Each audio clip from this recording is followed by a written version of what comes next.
مذہب اور دین میں فرق۔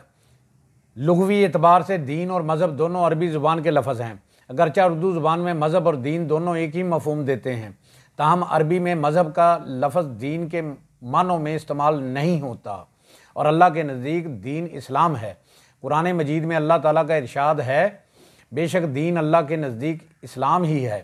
مزید فرمایا، اور جو کوئی اسلام کے سوا کسی اور دین کو چاہے گا تو وہ اس سے ہرگز قبول نہیں کیا جائے گا، اور وہ آخرت میں نقصان اٹھانے والوں میں سے ہوگا۔ قرآن پاک کی ان دونوں آیات سے ظاہر ہوتا ہے کہ عربی زبان میں دین کا لفظ تمام ادیان جیسے یہودیت، مسیحیت اور دیگر مشرکانہ مذاہب کے لیے بولا گیا ہے، اور بتایا گیا ہے کہ تمام ادیان میں اللہ کا واحد مطلوب دین صرف اسلام ہے۔ بروز قیامت اللہ تعالیٰ اسلام کے علاوہ کسی اور دین کو قبول نہیں فرمائے گا۔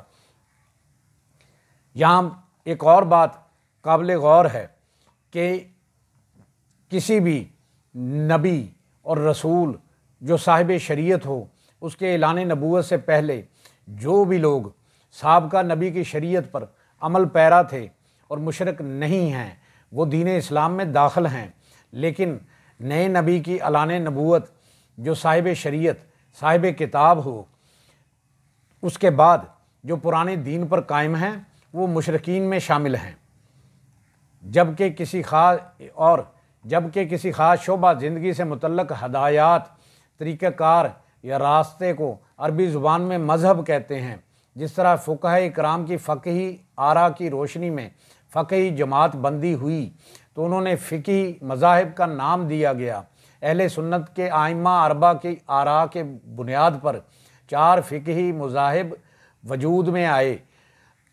عقائد اہل سنت کی اتباع کرنے والے ہر مسلمان کا دین تو اسلام ہے، لیکن فقہی مذہب حنفی، شافعی، مالکی یا حنبلی ہو سکتا ہے۔ اس کے علاوہ فقہ جعفریہ بھی اسی حکم میں داخل ہے۔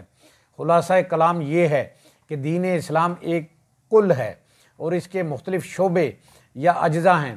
کسی بھی جزو سے متعلق علماء اسلام کی آراء اور تفہیم کو مذہب کہا جا سکتا ہے جو کسی خاص شعبے سے متعلق ہوں۔